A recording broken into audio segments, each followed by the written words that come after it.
warahmatullahi wabarakatuh. Waalaikumsalam warahmatullahi wabarakatuh. Puji syukur kehadirat Ilahi Rabbi. Pada siang hari ini kita semua masih dapat berkumpul akan melaksanakan webinar CGP 7. Ya.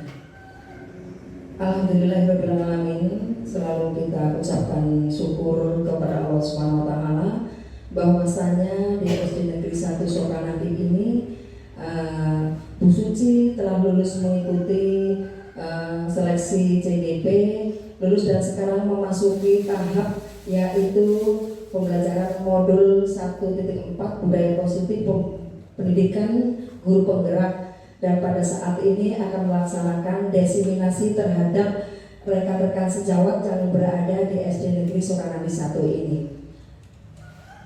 Harapan kami dengan terpilihnya atau lulusnya Bu Suci selaku guru penggerak dapat berdampak atau teman-teman di SD Soekarnadi 1 ini akan nantinya kedepannya ada lagi muncul guru-guru penggerak yang lain. Kemudian pada saat ini saya bersyukur sekali dengan adanya guru penggerak di SD Negeri 1 Soekarnadi, otomatis di sini dapat menimbulkan dampak positif bagi sekolah ini. Yang pertama yaitu untuk sekolah kami, kemudian yang kedua yaitu untuk teman-teman sejawat. Otomatis fungsi dari guru penggerak ini yaitu untuk menggerakkan, untuk memotivasi teman-teman yang lain dapat lebih meningkatkan kinerjanya atau etos kerjanya. Dan pada saat ini akan dilaksanakan webinar oleh guru penggerak atas nama Bu Suci Rahayu. Mudah-mudahan dapat terlaksana dengan baik, dapat lancar pelaksanaannya dari awal hingga akhir nanti 1 jam ke depan. Teman-teman yang lain nanti dapat mengikuti webinar yang dilaksanakan oleh Bu Suci Rahayu. Dengan budaya positif, mudah-mudahan juga harapan kami dapat meningkatkan kinerja yang positif juga untuk guru penggerak sendiri, juga untuk teman yang lain. Kiranya dari saya cukup sekian. Selalu salam sehat, salam sukses, mudah-mudahan lancar sampai akhir nanti. Billahi taufiq wal hidayah. Wassalamualaikum warahmatullahi wabarakatuh.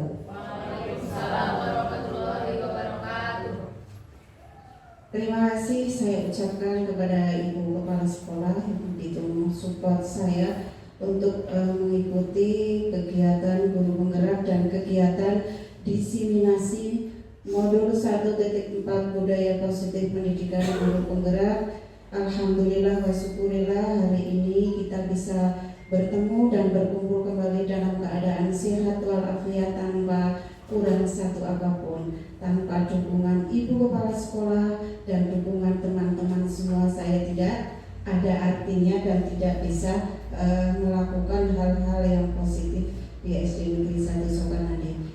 Teman-temanku semua, kelihatannya Bapak Ibu guru semua kelihatannya lesu ya, karena jamnya memang sudah jam siang, jamnya makan. Mari kita tepuk semangat.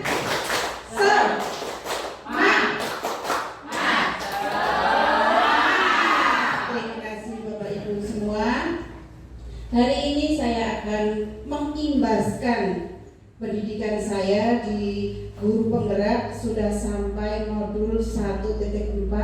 Alhamdulillah 2 bulan berjalan dengan lancar, berkat dukungan dan doa Bapak Ibu semua. Hari ini saya akan mengimbaskan ilmu yang saya dapat di pendidikan guru penggerak, yaitu tentang budaya positif.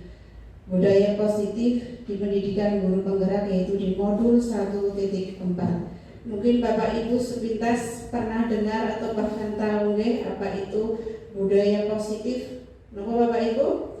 Budaya positif, biasanya budaya positif itu budaya itu biasanya kebiasaan yang dilakukan. Positif adalah hal-hal yang baik yang hubungannya nanti untuk pembentukan karakter, dan kita sebagai pendidik paling tidak bisa menumbuhkan menumbuhkan budaya positif di anak-anak. Bapak Ibu semuanya, hari ini materinya yang pertama yaitu disiplin positif dan nilai-nilai kebajikan universal. Kemudian yang kedua, teori motivasi, hukuman dan penghargaan restitusi. Yang ketiga yaitu keyakinan kelak. Yang keempat, kebutuhan dasar manusia dan dunia berkualitas. Kemudian yang kelima, restitusi 5 posisi kontrol. Yang keenam, restitusi segitiga. Disiplin positif dan nilai-nilai kebajikan universal. Sekarang Bapak Ibu, di depan ada gambar apa Bapak Ibu? Tangan menggenggam. Coba sekarang Bapak Ibu bayangkan tangan kanan menggenggam, seolah-olah di tangan Bapak Ibu ada sesuatu yang sangat berharga. Ya. Di tangan Bapak Ibu seolah-olah ada sesuatu yang sangat berharga. Ya. Kemudian di saat itu ada teman Bapak Ibu yang ingin berusaha membuka tangan Bapak Ibu. Kira-kira apa ya yang Bapak Ibu lakukan? Di sini ada sesuatu yang sangat berharga. Kemudian ada teman yang berusaha membuka tangan Bapak Ibu dengan cara mungkin dirayu, digelitikin, bahkan mungkin dikasih uang. Kira-kira apa yang ada dalam pikiran Bapak Ibu semua? Apa kira-kira melepas atau kira-kira mempertahankan? Dan itu pasti ada alasannya masing-masing. Bisa juga Bu Andri mempertahankan. Tidak boleh ada yang tahu yang ada di genggaman saya ini sangat berharga sekali. Tidak. Tetapi Bu Mayan, aduh ternyata tidak kuat dengan gelitikan. Akhirnya Bu Mayan dengan terpaksa membuka tangannya. Kemudian misalkan Pak Sukiman tiba-tiba ngomong, "Yo Pak, tak kasih uang Pak, ayo nanti beli bakso." Apa beli apa? Ternyata Pak Iman membuka tangan. Itu berarti bisa kita simpulkan bahwa ternyata kontrol itu ada pada diri kita, tergantung kebutuhan apa yang kita butuhkan. Kalau kita kuat dengan pendirian kita, maka apapun yang terjadi maka tangan tidak akan membuka. Jadi Bapak Ibu, itu adalah perubahan paradigma gambaran sekitar. Jadi siapakah yang sesungguhnya memegang kontrol, yang menutup kepalan tangan atau yang berusaha dengan segala cara yang tadi saya sampaikan, bisa dengan rayuan, gelitikan, bahkan mungkin dengan dikasih uang. Ternyata itu tergantung pada diri kita masing-masing sesuai dengan kebutuhan dasar kita saat itu. Dr. William Basser dalam meluruskan beberapa miskonsepsi tentang makna kontrol. Yang pertama, bahwa ilusi guru mengontrol murid. Ya, mungkin selama ini kita sebagai guru itu selalu mengontrol murid. Padahal pada dasarnya kita tidak dapat memaksa murid untuk berbuat sesuatu jika murid itu tidak melakukannya. Kalaupun mau, itu sebenarnya dia sedang mau dikontrol, tetapi yang aslinya itu tidak mau. Kemudian yang kedua, ilusi bahwa semua penguatan positif, efektif dan bermanfaat. Penguatan positif atau bujukan adalah bentuk-bentuk kontrol dalam jangka waktu tertentu. Kemungkinan murid tersebut akan menyadarinya dan mencoba untuk menolak bujukan kita, atau bisa jadi murid tersebut menjadi tergantung pada pendapat sang guru untuk berusaha. Kemudian ilusi yang ketiga yaitu bahwa kritik dan membuat orang merasa bersalah dapat menguatkan karakter. Kenyataannya, menggunakan kritik dan rasa bersalah untuk mengontrol murid menuju pada identitas gagal mereka belajar untuk merasa buruk tentang diri mereka. Mereka mengembangkan dialog diri yang negatif. Kemudian ilusi yang selanjutnya yaitu bahwa orang dewasa memiliki hak untuk memaksa. Padahal sesungguhnya banyak orang dewasa yang percaya bahwa mereka memiliki tanggung jawab untuk membuat murid-murid berbuat hal-hal tertentu. Jadi dengan meluruskan miskonsepsi tentang kontrol terhadap murid, kita dapat mengubah pandangan kita bahwa manusia itu memiliki kebutuhan yang berbeda. Mari kita sadari bahwa kita tidak bisa mengontrol orang lain, hanya diri kita lah yang bisa mengontrol. Demikian pula peran kita sebagai guru. Kalau filosofi Ki Hajar Dewantara ibarat kita pendidik itu petani. Petani itu kita hanya memberikan pupuk biar padinya tumbuh subur, kemudian ditempatkan tempat yang bagus. Jadi apabila ibarat padi bibitnya bagus, ditempatkan di tempat yang tidak bagus, tanahnya tidak subur, tidak pernah dirawat, maka padi itu juga hasilnya tidak bagus. Begitu juga sebaliknya. Tetapi padinya bagus, lahannya bagus, perawatannya bagus, maka itu juga akan menghasilkan padi yang istimewa juga. Sama Bapak Ibu, kita sebagai pendidik kita hanya mendampingi anak pada dasarnya sudah punya kemampuan. Jadi kita hanya mendampingi, kemudian membantu mengembangkan kemampuan yang dimiliki oleh anak. Jadi dengan ilusi kontrol tadi Bapak Ibu nanti bisa diterapkan kepada anak-anak. Kemudian bagaimana seorang bisa berubah dari paradigma stimulus respon kepada pendekatan teori kontrol. Bahwa di sini Stephen R. Covey mengatakan bahwa bila kita ingin membuat kemajuan perlahan sedikit-sedikit, ubahlah sikap atau perilaku Bapak Ibu, ya. Namun bila kita ingin memperbaiki cara-cara utama kita, maka kita perlu mengubah kerangka acuan kita. Ubahlah bagaimana Bapak Ibu melihat dunia, bagaimana Bapak Ibu berpikir tentang manusia. Ubahlah paradigma Bapak Ibu. Jadi skema pemahaman dan penjelasan aspek-aspek tentang realitas. Ini Bapak Ibu contoh perubahan paradigma stimulus respon ke teori kontrol. Stimulus respon realitas kita itu sama, tetapi di teori kontrol bahwa kita itu sesungguhnya berbeda. Kemudian kalau di stimulus respon kita mengubah orang agar berpandangan sama dengan kita.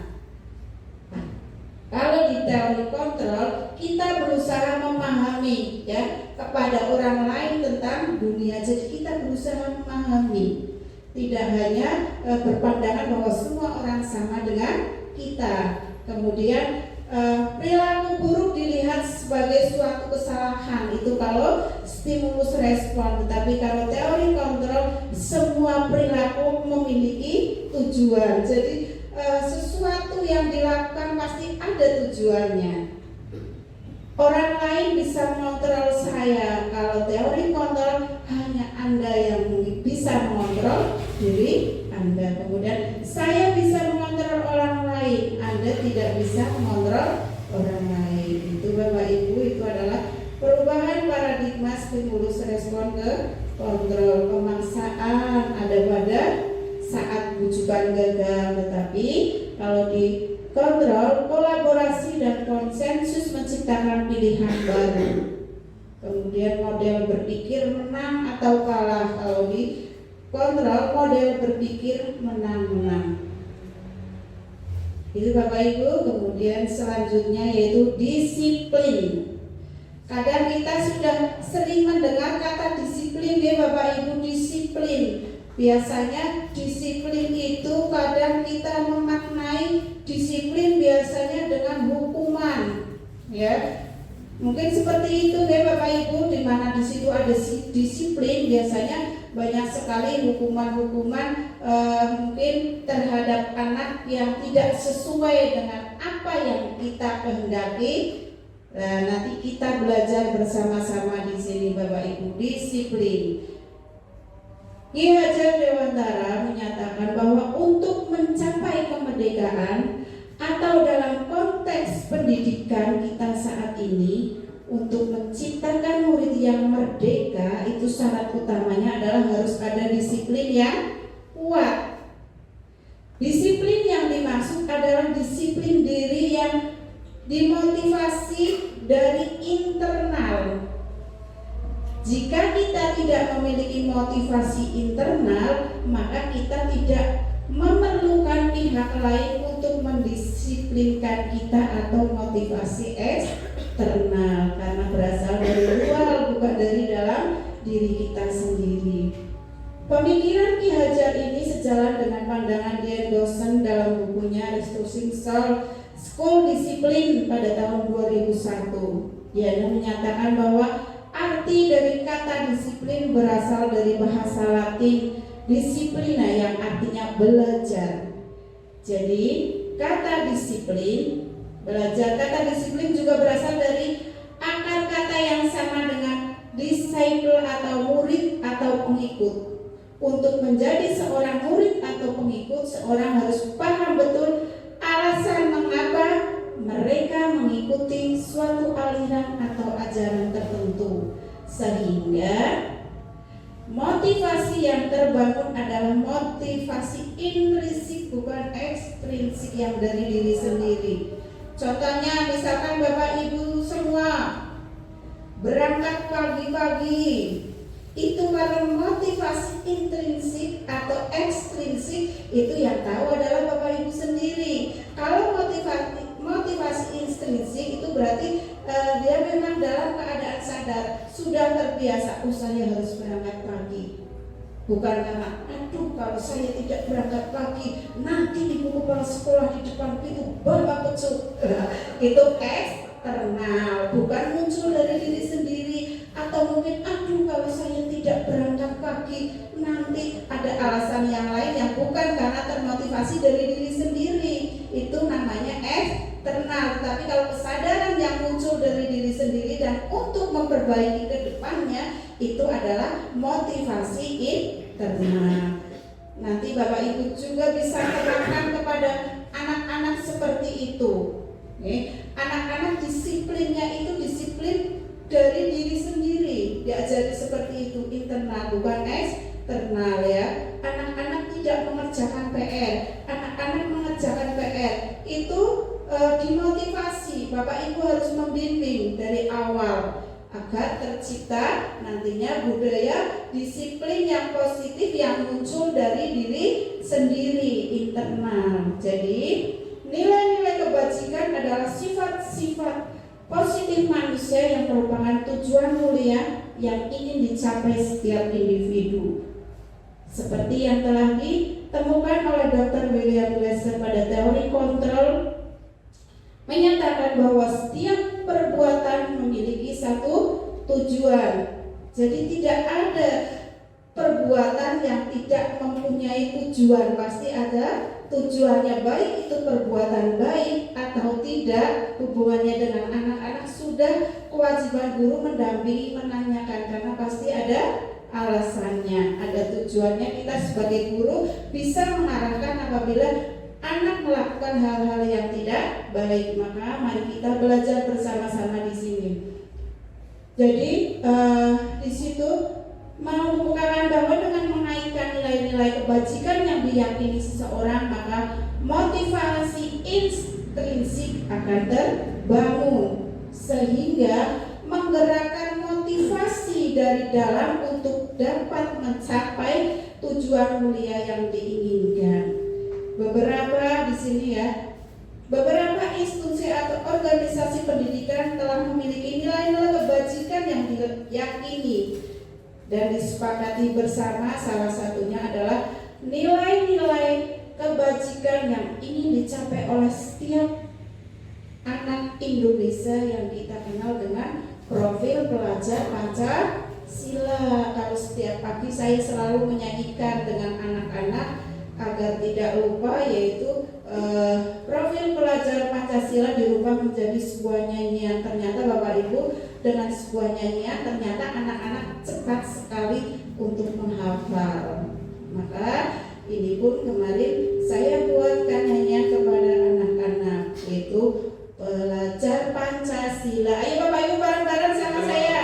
1, 2, 3. Belajar Pancasila, beriman dan bertakwa pada Tuhan Yang Esa dan berakhlak mulia, berkebinekaan tunggal, gotong royong mandiri, aktif, kreatif dan bernalar kritis. Nanti anak cepet. Oke, itu adalah 6 dimensi profil pelajar Pancasila. Memasuki materi yang selanjutnya Bapak Ibu, yaitu teori, motivasi, hukuman, dan penghargaan restitusi. Mari kita tanyakan Bapak Ibu semua ke diri sendiri, bagaimana kita berperilaku? Mengapa kita melakukan segala sesuatu?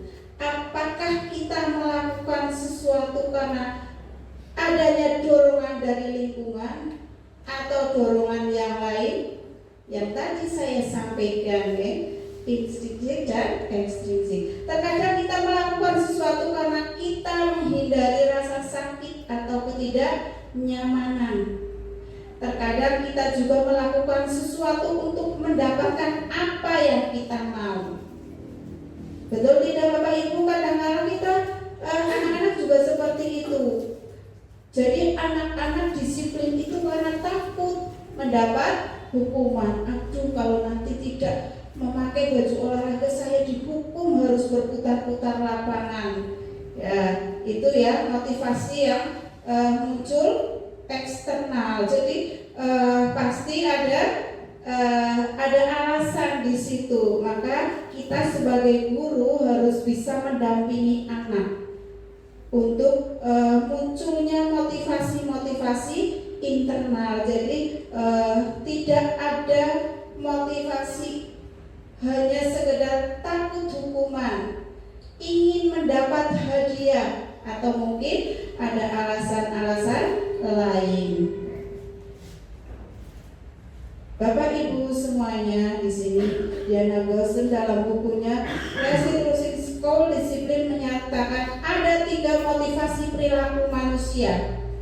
Yang pertama, untuk menghindari ketidaknyamanan atau hukuman. Ini adalah tingkat terendah dari motivasi perilaku manusia. Biasanya orang yang motivasi perilakunya untuk ini ya, menghindari hukuman atau ketidaknyamanan, akan bertanya, apa yang akan terjadi apabila saya tidak melakukannya? Itu ya motivasi yang muncul karena merasa tidak nyaman. Maka di situ akan muncul pertanyaan, apa yang akan terjadi apabila saya tidak melakukannya? Sebenarnya mereka sedang menghindari permasalahan. Jadi motivasi itu muncul karena sedang menghindari permasalahan, takut apa yang terjadi terhadap diri saya apabila tidak melakukannya, dan itu berpengaruh pada mereka secara fisik, psikologis, maupun tidak terpenuhinya kebutuhan mereka bila mereka tidak melakukan tindakan tersebut. Jadi motivasi ini adalah motivasi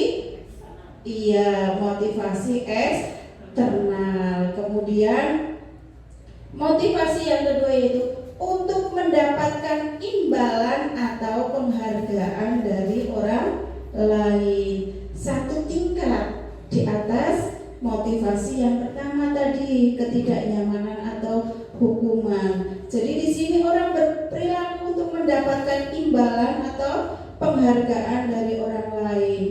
Orang dengan motivasi ini akan bertanya, apa yang akan saya dapatkan apabila saya melakukannya? Karena terbiasa mendapat imbalan, dan itu juga berpengaruh tidak baik apabila dilakukan seorang guru kepada anak. Jadi dengan motivasi ini akan bertanya, apa ya imbalan apa yang akan saya dapatkan.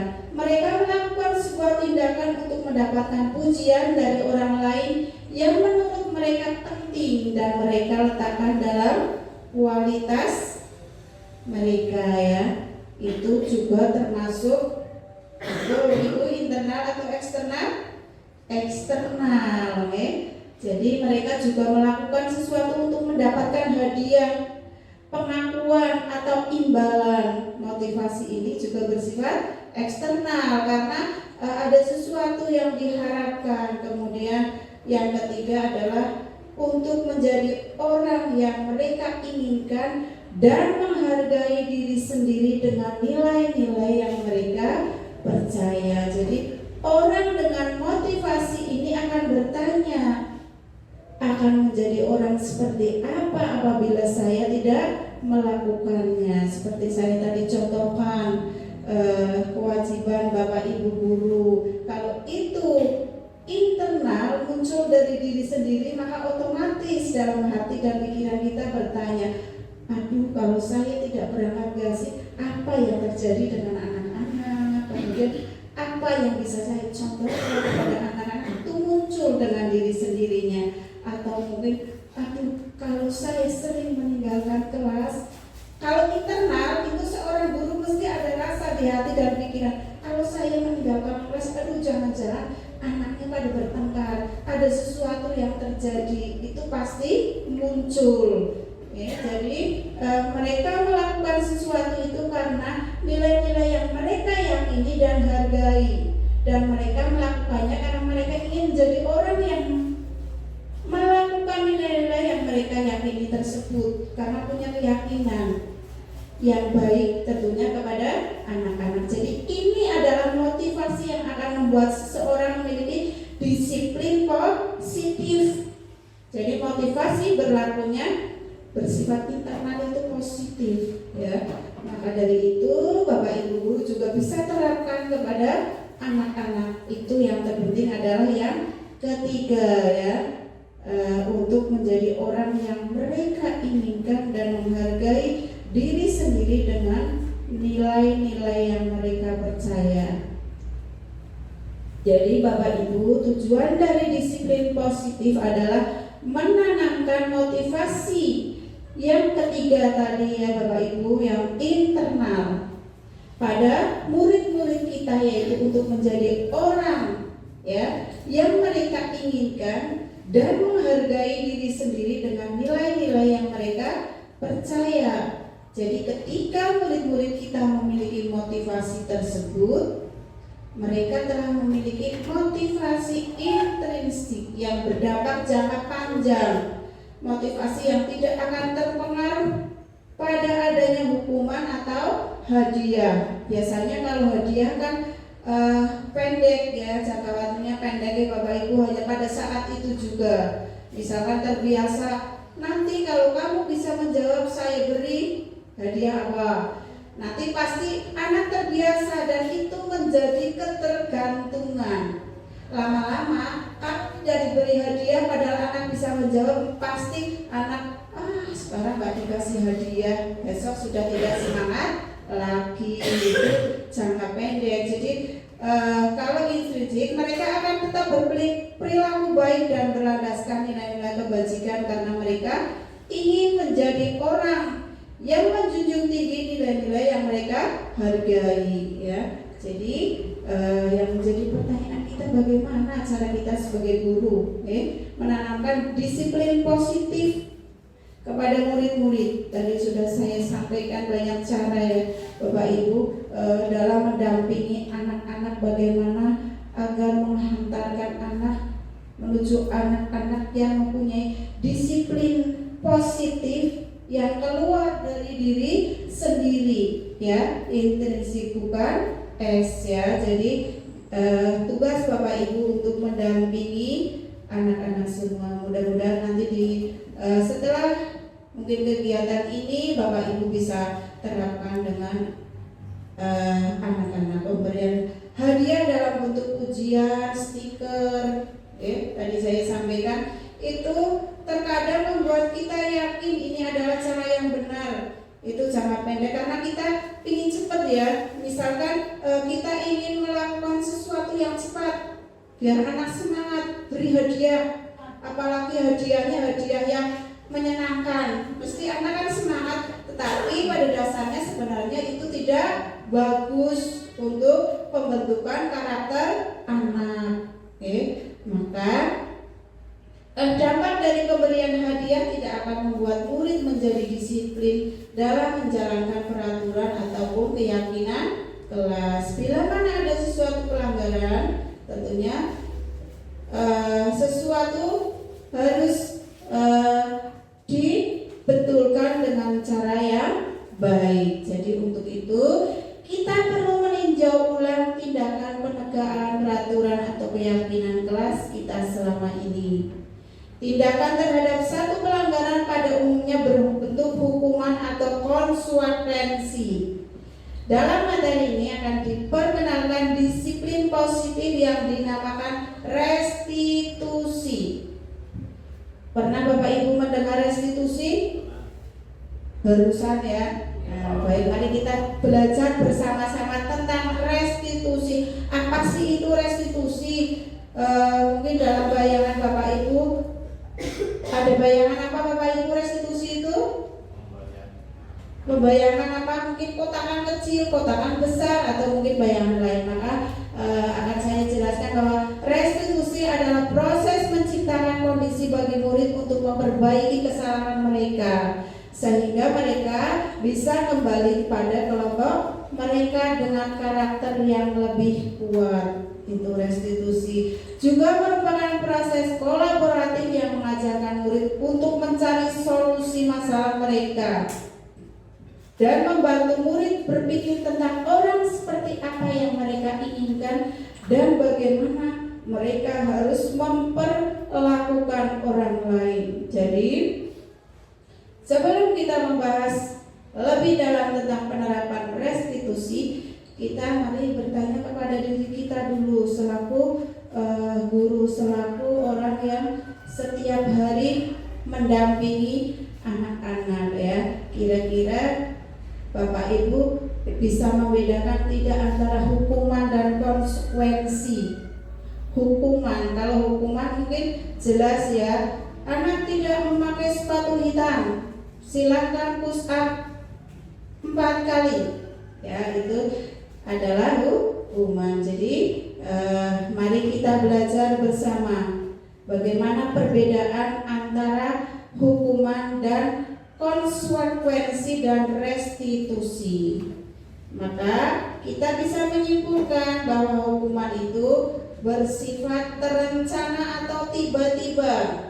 Itu kalau hukuman ya. Misalkan tiba-tiba anak melakukan sesuatu yang tidak sesuai dengan harapan guru, langsung dihukum. Jadi anak atau murid tidak tahu apa yang akan terjadi dan tidak dilibatkan. Hukuman bersifat satu arah dari pihak guru yang memberikan, dan murid hanya menerima suatu hukuman tanpa melalui suatu kesepakatan atau pengarahan dari pihak guru, baik sebelum atau sesudahnya. Hukuman yang diberikan bisa berupa fisik maupun psikis. Murid atau anak disakiti oleh suatu perbuatan atau kata-kata, itu termasuk hukuman. Jadi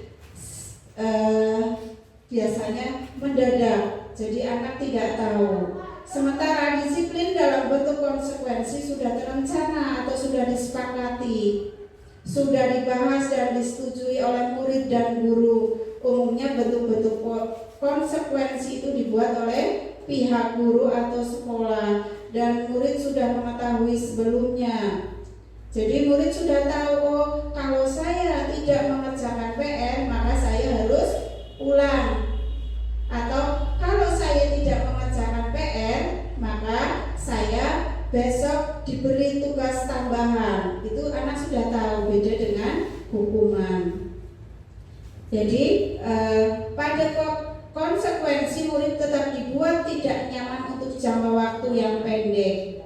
Konsekuensi biasanya diberikan berdasarkan suatu data yang umumnya dapat diukur. Misalnya setelah 3 kali tugasnya tidak diselesaikan pada batas waktu yang diberikan, atau murid melakukan kegiatan di luar kegiatan belajar, misalnya mengobrol, maka murid tersebut akan kehilangan waktu bermain, harus menyelesaikan tugas. Karena anak-anak kan sebenarnya dunia anak-anak juga ya ada saatnya bermain juga.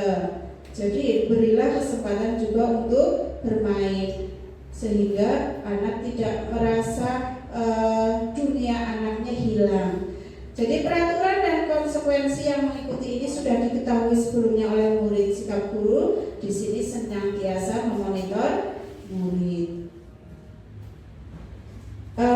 Alfikon pada tahun 1993 mengumumkan baik penghargaan maupun hukuman adalah cara-cara mengontrol perilaku seseorang yang menghancurkan potensi untuk pembelajaran yang sesungguhnya.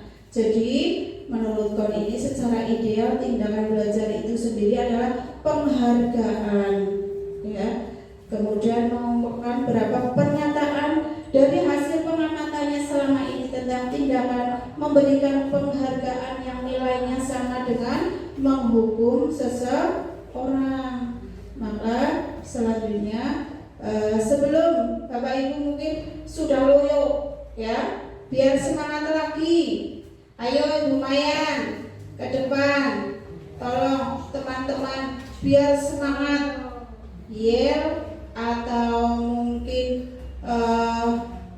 motivasi atau yang lumayan bisa sampaikan, biar semangat lagi. Jadi nanti untuk melanjutkan materinya semangat, sehingga Bapak Ibu guru nanti bisa menerapkan disiplin positif kepada anak-anak, semakin semangat. Lumayan, ayo maju ke depan.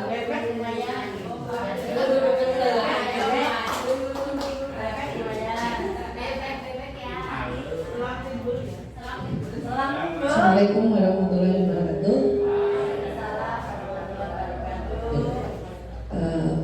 Bapak Ibu masih semangat? Apa sudah yuk? Mau apa ya? Mau apa ya Bu Susian?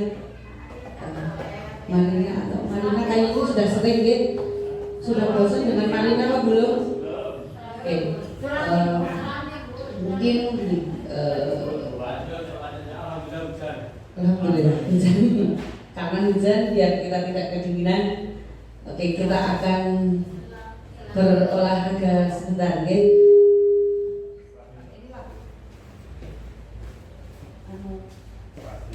Kita mengenal kan ada tempo lambat, sedang dan cepat, gitu. Nanti ada satu lagu kita nyanyikan 3 kali dengan 3 model tempo itu. Ayo semua ikuti lumayan. Sebelum berdiri nanti saya kasih contoh gerakannya dulu, guys. Ya. Mohon maaf kalau kalimatnya salah karena saya bukan guru bahasa Inggris. Jadi mohon maaf kalau ada sedikit kesalahan. Nanti kalau saya bilang banana dance, Bapak Ibu tangannya ke atas. Banana dance, banana dance, banana dance, banana banana banana banana. Terus nanti kalau udah sampai sini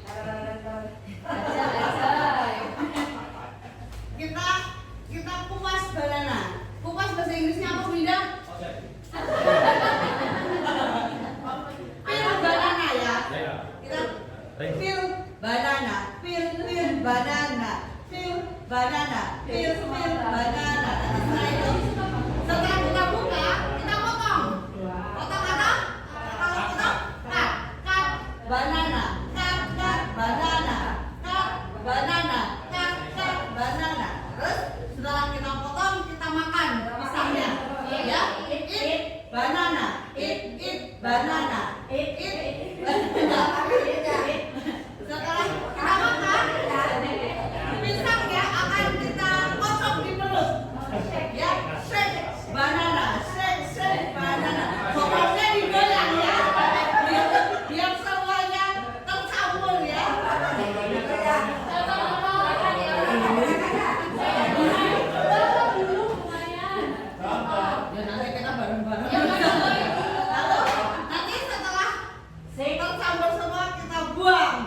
boom banana, boom boom banana ya. 2 kali kanan kiri, oke? Bapak Ibu silakan berdiri. Berdiri sekarang untuk lebih semangat lagi. Ayo ikuti Kumayan.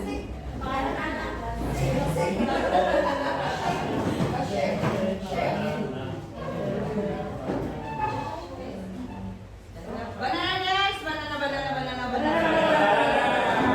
Pil banana. Kita pakai yang apa dulu? Pil banana. Pil banana. Pil banana. Pil banana. Cut banana. Cut banana. Cut banana. Cut banana. Eat banana. Eat banana.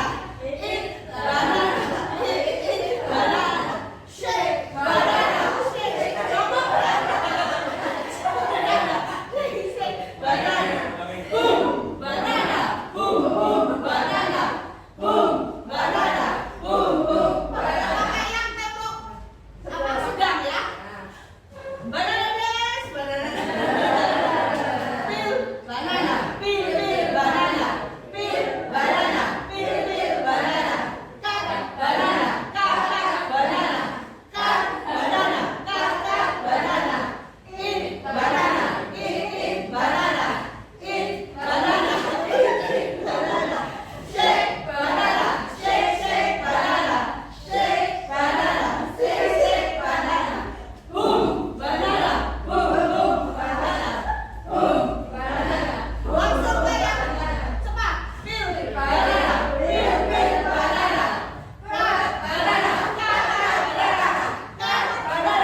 Terima kasih Kumayan. Beri applause untuk Bu Kumayan. Terima kasih. Semangat lagi. Tadi ada bum bum bum nana bum bum.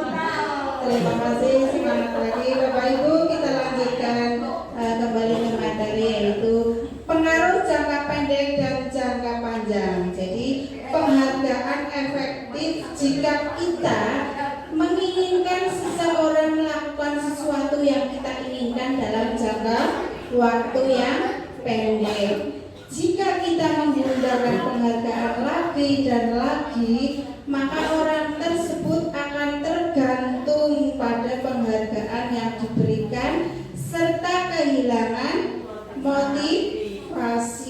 Ya, tadi saya sampaikan bahwa jadi kehilangan motivasi itu hanya bisa dilaksanakan dalam jangka waktu yang pendek. Jika kita menggunakan penghargaan lagi dan lagi, maka orang tersebut akan bergantung pada penghargaan yang diberikan serta kehilangan motivasi dari dalam. Jadi jika kita mendapatkan penghargaan untuk melakukan sesuatu yang baik, maka selain kita senantiasa berharap mendapatkan penghargaan tersebut lagi, ya, kita pun menjadi tidak menyadari tindakan baik yang kita lakukan. Jadi penghargaan itu tidak efektif, ya Bapak Ibu, tidak efektif penghargaan.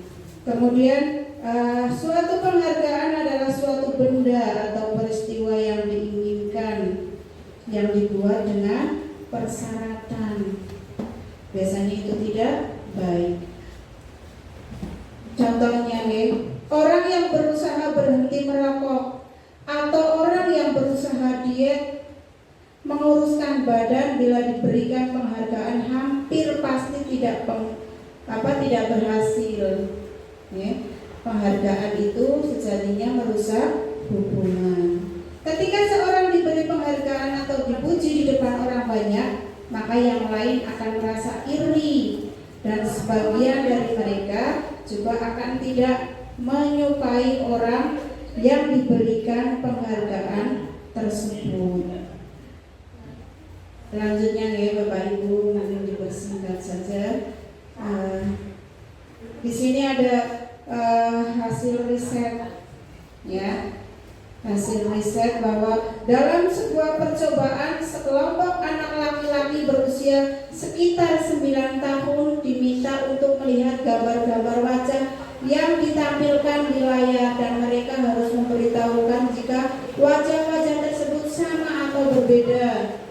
Ya, gambar-gambar tersebut hampir sama. Beberapa dari mereka diberi penghargaan dalam bentuk uang pada saat mereka memberikan jawaban benar, sementara sebagian yang lain tidak. Hasilnya apa? Jadi anak laki-laki yang dibayar itu membuat lebih banyak kesalahan. Kemudian ada riset lagi yang kedua, anak-anak diminta mengingat kata-kata tertentu, disuruh mengingat kata-kata tertentu. Kemudian mereka diminta mengambil kartu yang berisi kata-kata yang diingat tersebut setiap kali muncul. Beberapa anak diberikan permen. Setiap mereka memberikan jawaban yang benar dan sebagian yang lain hanya diberitahu saja bila jawabannya mereka benar. Dan hasilnya apa? Anak-anak yang mendapat permen jawabannya banyak yang tidak tepat dibandingkan anak-anak yang hanya diberitahu jawabannya benar. Kemudian penghargaan menurunkan kualitas pengamatan, ya, yang dilakukan pada sekelompok mahasiswa ini. Jadi hasil riset, ya Bapak Ibu. Jadi penghargaan itu tidaklah ternyata tidak efektif dan itu hanya untuk jangka waktu yang pendek. Penghargaan juga mematikan kreativitas murid. Jadi murid-murid diminta berpikir mengenai hadiah atau penghargaan yang bisa mereka dapatkan. Jadi mereka melakukan sesuatu karena dalam pikirannya dia akan ada hadiah atau penghargaan. Jadi itu mematikan kreativitas anak yang ada dalam pikirannya hadiah dan penghargaan. Kemudian sekarang masuk ke materi restitusi. Tadi saya sampaikan apa itu restitusi. Restitusi adalah proses menciptakan kondisi bagi murid untuk memperbaiki kesalahan mereka sehingga mereka bisa kembali pada kelompok mereka, ya, bisa kolaboratif. Tadi sudah saya jelaskan. Ciri-ciri restitusi. Restitusi bukan untuk menebus kesalahan, namun untuk belajar dari kesalahan. Apabila murid melakukan kesalahan, guru tidak menyuruh untuk meminta maaf atau membayar ganti rugi, karena kalau fokusnya ke sana maka murid berbuat salah akan fokus pada tindakan untuk menebus kesalahan dan menghindari ketidaknyamanan yang bersifat eksternal, bukannya pada upaya perbaikan diri yang lebih bersifat internal. Kemudian restitusi memperbaiki hubungan. Restitusi adalah tentang memperbaiki hubungan dan memperkuatnya, juga membantu murid-murid dalam hal mereka, ya, ingin menjadi orang seperti apa dan bagaimana mereka ingin diperlakukan. Kemudian restitusi adalah tawaran, bukan paksaan. Jadi restitusi yang dipaksa bukanlah restitusi yang sebenarnya, tapi konsekuensi. Bila guru memaksa proses restitusi, maka murid akan bertanya, apa yang akan terjadi kalau saya tidak melakukannya?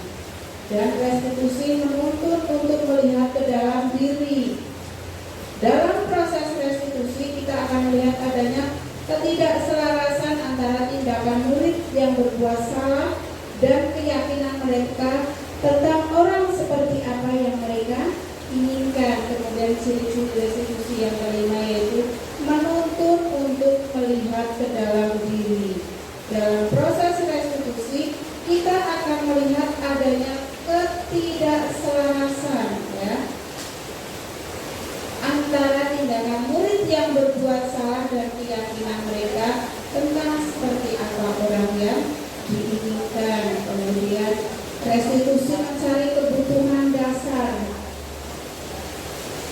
yang mendasari tindakan. Selanjutnya, restitusi diri adalah cara yang paling baik. Restitusi fokus pada karakter bukan tindakan. Itu adalah restitusi, Bapak Ibu. Untuk selanjutnya yaitu keyakinan kelas. Sekarang coba Bapak Ibu perhatikan, mengapa kita memiliki peraturan tentang penggunaan helm? Ya, pada saat mengendarai kendaraan roda 2 atau motor, mengapa kita harus memakai helm? Kita pasti tahu kan jawabannya. Bisa juga untuk menghindari hal-hal yang tidak diinginkan. Mungkin apabila kita terjatuh, kita memakai helm kan maka tidak akan terluka.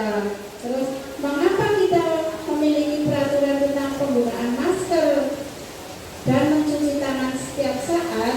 Nah, kemungkinan jawaban Anda juga untuk kesehatan. Ini nilai-nilai keselamatan atau kesehatan ini yang kita sebut sebagai satu keyakinan bahwa ternyata kalau tidak memakai helm itu, kalau saya jatuh nanti bisa terluka. Kalau saya tidak pakai masker nanti saya bisa terkena virus. Itu keyakinan yang muncul dari diri kita. Jadi suatu keyakinan yaitu nilai-nilai kebajikan universal yang disepakati secara tersirat dan tersurat, lepas dari latar belakang suku, negara, bahasa maupun agama.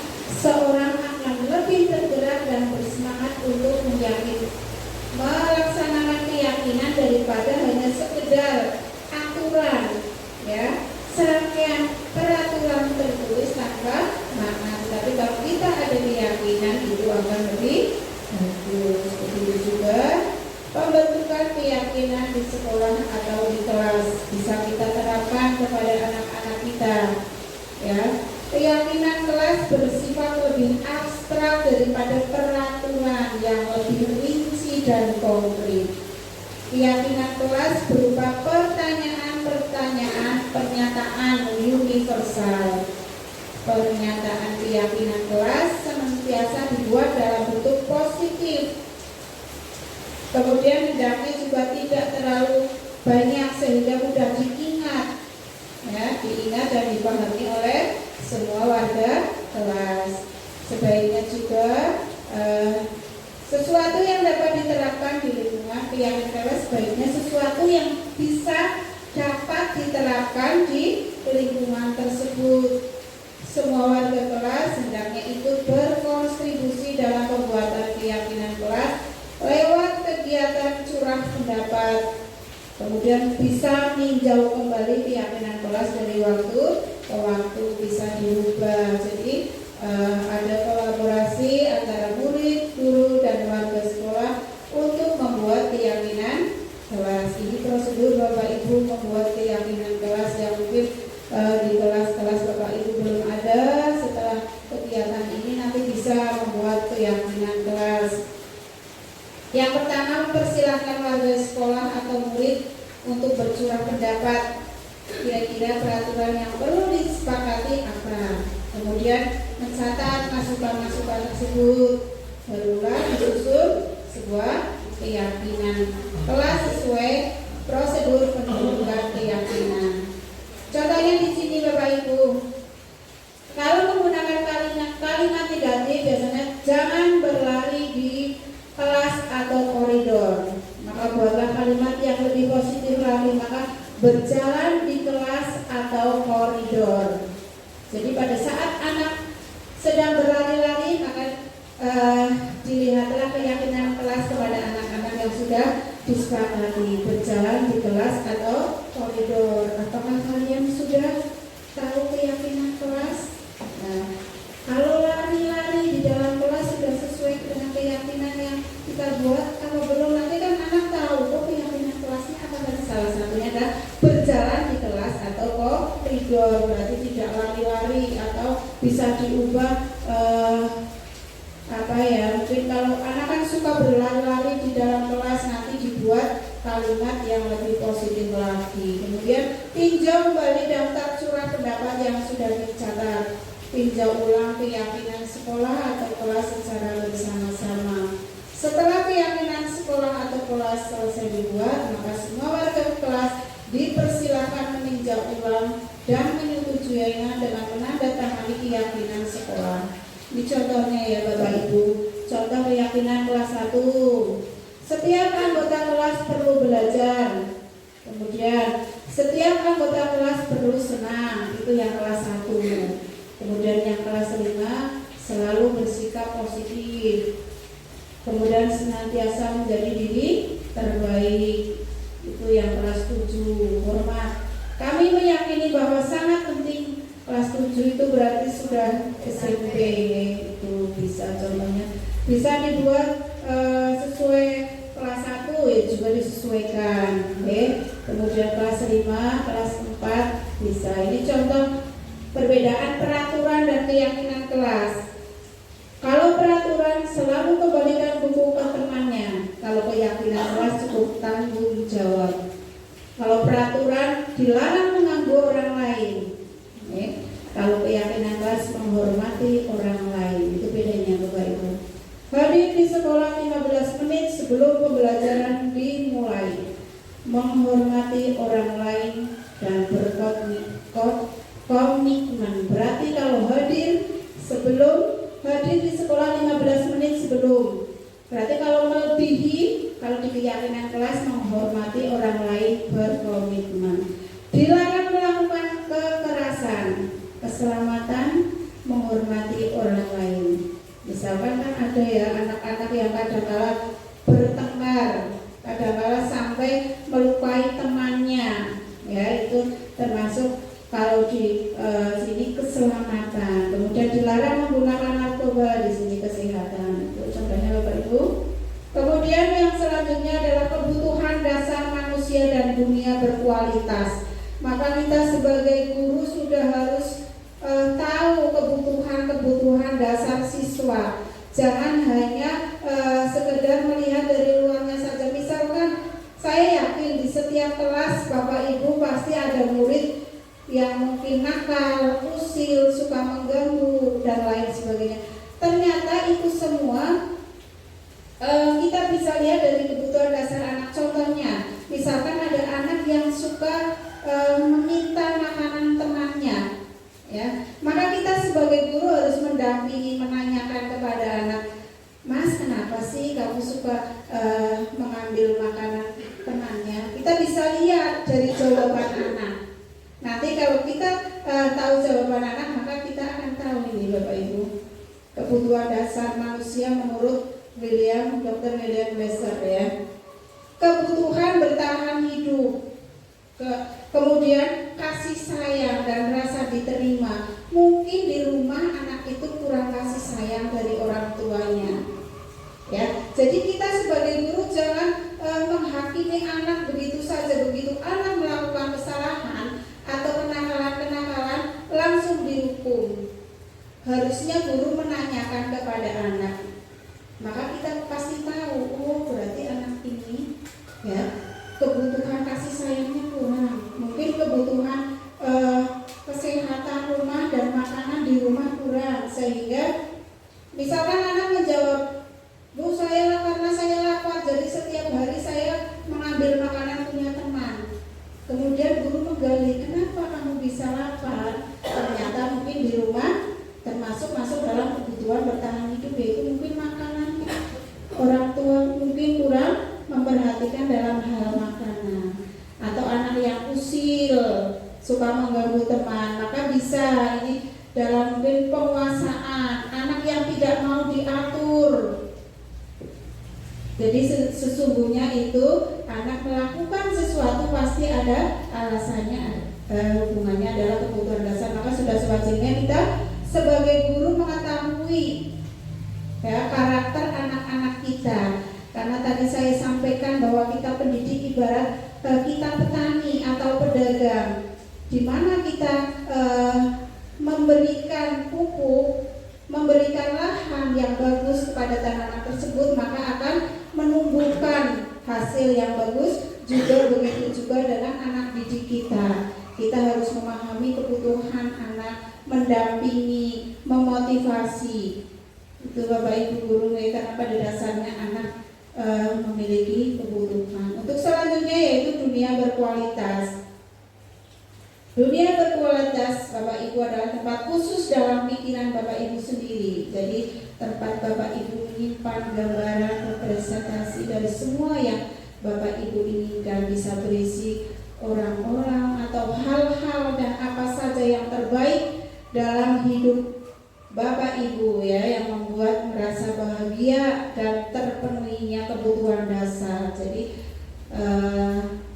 Dr. William Glasser menyebutnya seperti semacam album foto, ya, seperti album foto kan kita bisa lihat, sehingga isinya tidak akan terlalu banyak, akan terdiri dari beberapa hal saja, ya kan Bapak Ibu. Seperti Bapak Ibu di HP kan gak mungkin semua dokumen ada di HP. Mesti kalau foto saja 100 kali diambil 2 yang terbagus, padahal fotonya sampai berkali-kali pun ternyata yang paling bagus hanya 2. Itu contohnya mudah. Jadi hanya beberapa hal saja yang sangat signifikan dan benar-benar terbaik dalam hidup Bapak Ibu yang menjadi lebih bermakna. Bapak Ibu semua, saya akan menjelaskan tentang 5 kontrol posisi kita sebagai guru terhadap murid, di mana kita bisa menerapkan disiplin positif di kelas melalui posisi kontrol yang kita pelajari. Yang pertama yaitu posisi kontrol kita sebagai penghukum. Kemudian yang kedua, pembuat orang merasa bersalah. Kemudian yang ketiga, sebagai teman. Yang keempat, sebagai pemantau. Dan yang kelima, sebagai manajer. Sebagai penghukum, posisi kontrol guru sebagai penghukum biasanya yang guru lakukan adalah menghadiri, kemudian menunjuk-nunjuk, menyakiti dan menyindir. Kemudian guru berkata, kalau kamu tidak melakukannya, awas ya, rasakan. Kemudian hasil apa yang didapat dari posisi kontrol hukum itu? Biasanya anak memberontak, kemudian menyalahkan orang lain, dan bisa juga berbohong. Kemudian hasil yang diperoleh adalah tadi ya saya sampaikan, anak bisa memberontak, menyalahkan orang lain, dan berbohong. Kemudian kaitannya dengan dunia berkualitas, murid meletakkan guru di luar dunia berkualitas. Kemudian murid juga berkata, biarkan saja, nanti juga marah-marah lagi. Kemudian dampak pada murid biasanya mengulangi kesalahan. Itu adalah posisi kontrol penghukum. Kemudian pembuat orang merasa bersalah. Biasanya guru berceramah, kemudian mengatakan seharusnya jangan begitu nak, ibu kecewa. Itu adalah pembuat orang merasa bersalah. Biasanya juga guru, kamu seharusnya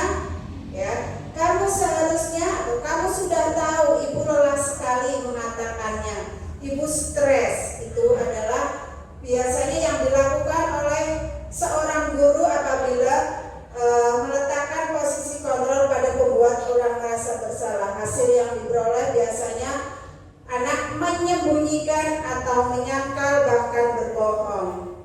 Dan kaitan dengan dunia berkualitas, murid meletakkan guru di dalam dunia berkualitas.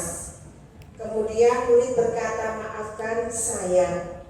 Dan dapat pada murid biasanya merasa rendah diri. Kemudian posisi kontrol yang selanjutnya yaitu guru sebagai teman.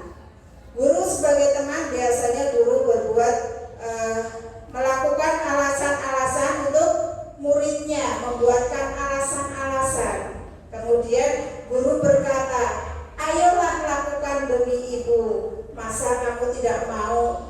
Ingat, ibu tidak pernah bantu. Kemudian hasil yang diperoleh terhadap anak biasanya anak menjadi lebih ketergantungan. Kemudian kaitan dengan dunia berkualitas, murid meletakkan guru sebagian orang yang sangat penting di dunia berkualitas. Kemudian murid berkata, saya pikir bapak atau ibu teman saya, ternyata begitu ya. Itu di posisi teman. Kemudian dampak pada murid apa? Ternyata dampak pada murid lemah dan murid tidak mandiri, menjadi tergantung. Kemudian posisi kontrol sebagai pemantau. Posisi guru sebagai pemantau, biasanya guru melakukan menghitung atau mengukur, sesuatunya dihitung atau diukur, dan guru berkata apa peraturannya, biasanya seperti itu. Kemudian hasilnya apa? Menyesuaikan diri bila diawasi. Ternyata menyesuaikan diri bila diawasi hasilnya. Kaitannya dengan dunia berkualitas, murid meletakkan guru, peraturan dan hukum di dunia berkualitas. Sedangkan murid berkata, berapa banyak bintang yang saya harus peroleh, berapa halaman yang harus saya tulis. Itu kalau posisi guru sebagai pemantau. Kemudian dampak pada murid biasanya menitik beratkan pada sanksi atau hadiah untuk dirinya. Kemudian posisi guru sebagai manajer. Biasanya guru lebih mengajukan pertanyaan-pertanyaan dan guru berkata, apa yang kita yakini, apa yang bisa kau kerjakan untuk memperbaiki masalah ini, ya. Kemudian hasilnya apa? Itu menguatkan pribadi murid. Dan kaitan dengan dunia berkualitas, murid meletakkan dirinya sebagai individu yang positif dan berkualitas. Kemudian murid biasanya berkata, kalau posisi kontrol guru sebagai manajer, murid berkata, bagaimana cara saya bisa memperbaiki keadaan. Kemudian dampak bagi murid bisa mengevaluasi diri, bagaimana cara memperbaiki diri. Bapak Ibu semua, itu adalah 5 kontrol. 5 kontrol kita sebagai murid. Bagaimana kita bisa menerapkan disiplin positif kepada murid melalui 5 kontrol tersebut. Kira-kira kontrol yang mana yang paling cocok kita terapkan pada murid? Mana Bapak Ibu? Manajer ya. Karena di situ kita dengan anak bersama-sama berkolaborasi, mencari solusi, menyelesaikan permasalahan. Bagaimana guru menanyakan kepada siswa, guru memberi kesempatan kepada siswa, apa alasan-alasan apabila siswa melakukan kesalahan. Jadi guru tidak sepihak hanya melakukan hukuman ataupun hal-hal yang lain sesuai dengan kehendak guru, tetapi di situ posisi kontrol guru sebagai manajer adalah yang paling tepat untuk mengontrol murid untuk penerapan disiplin positif di dalam kelas. Bapak Ibu semuanya, mudah-mudahan setelah Bapak Ibu mempelajari tentang 5 kontrol guru kepada murid, mudah-mudahan nanti bisa diterapkan di kelasnya masing-masing sehingga bisa membentuk karakter anak, bisa membuat anak menjadi lebih disiplin lagi dan disiplin positif yang sesuai dengan harapan profil pelajar Pancasila. Bapak Ibu semuanya, selanjutnya saya akan menyampaikan materi yaitu segitiga restitusi. Bapak Ibu semua, segitiga restitusi itu ada 3. Yang pertama yaitu menstabilkan identitas. Menstabilkan identitas itu untuk membuat anak yang merasa gagal karena berbuat salah menjadi positif terhadap dirinya. Biasanya dalam menstabilkan identitas, guru berkata kepada murid, berbuat salah itu hal yang manusiawi. Tidak ada manusia yang sempurna. Jadi Bapak Ibu juga pernah berbuat salah. Kita pasti bisa menyelesaikan permasalahan ini. Jadi Bapak Ibu tidak tertarik untuk mencari tahu siapa yang benar, siapa yang salah, tetapi Bapak Ibu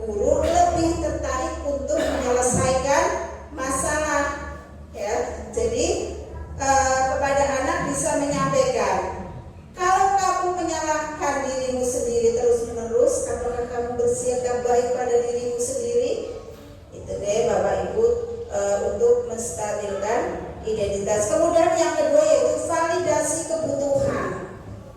Pada dasarnya semua murid pasti punya kebutuhan dasar yang guru harus mengetahui dan memahaminya. Maka di sini guru membantu siswa menggali kebutuhan yang ingin dipenuhinya ketika melakukan kesalahan itu. Jadi pada dasarnya setiap tindakan manusia tujuannya adalah memenuhi basic needs, apakah itu power atau freedom atau love and belonging, ya. Biasanya guru berkata pada validasi kebutuhan dalam menghadapi anak, biasanya yang guru katakan adalah, atau bapak guru katakan, kamu bisa saja melakukan yang lebih buruk, tetapi kamu tidak melakukannya kan? Kamu pasti punya alasan mengapa melakukannya. Apa yang penting bagimu?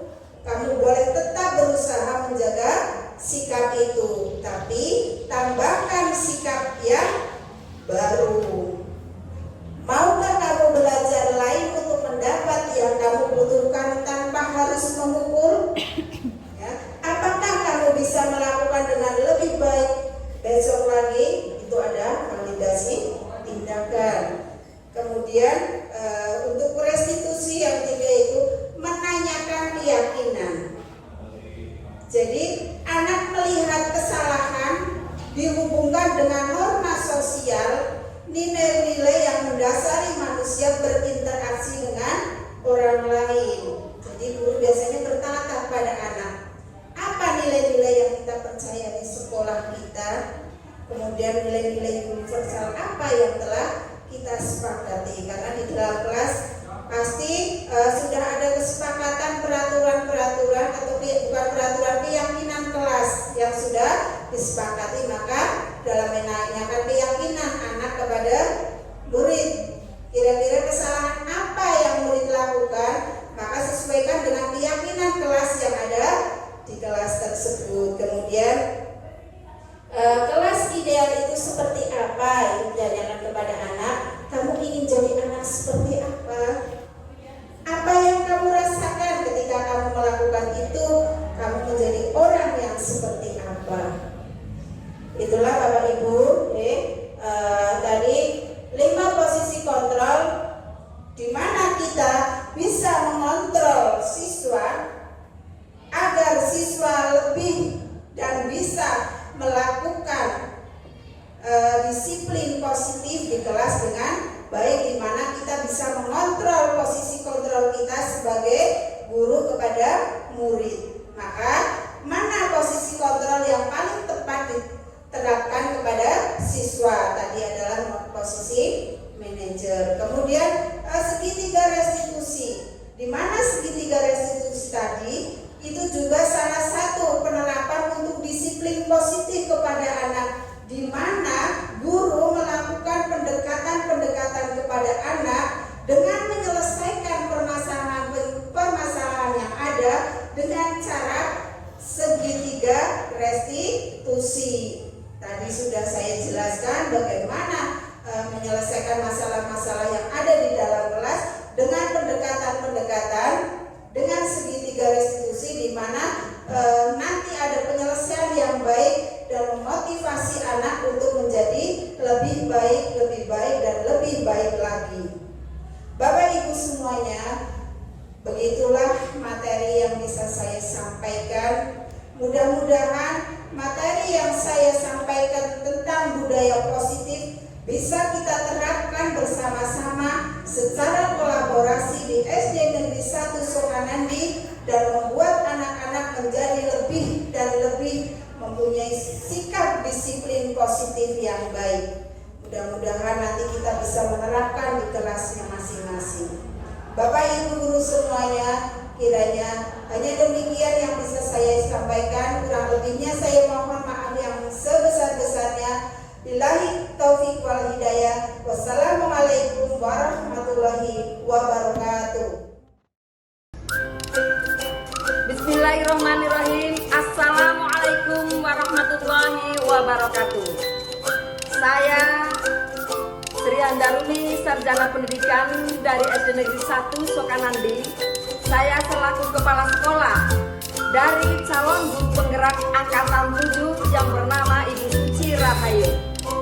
Saya sangat mendukung apa yang diterapkan oleh guru penggerak kami, yaitu mengenai budaya positif di SD Negeri 1 Sokanandi ini.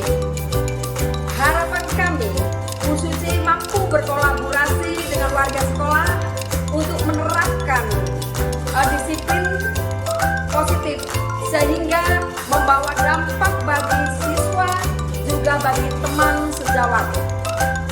Juga sesuai dengan visi misi yang berada di SD Negeri 1 Sokanandi ini, yaitu berpedoman pada profil pelajar Pancasila. Sukses untuk guru penggerak kami. Mudah-mudahan dengan adanya guru penggerak di SD Negeri 1 Sokanandi ini, harapan kami SD Negeri 1 Sokanandi mampu atau dapat lebih maju baik di bidang akademis maupun non akademis, setidaknya dapat membawa teman-teman yang lain untuk lebih bersemangat dalam proses pembelajaran. Sukses untuk guru penggerak, sukses untuk calon-calon guru penggerak. Juga kalau guru bergerak, Indonesia akan lebih maju. Terima kasih. Billahi taufiq wal hidayah. Wassalamualaikum warahmatullahi wabarakatuh. Assalamualaikum warahmatullahi wabarakatuh.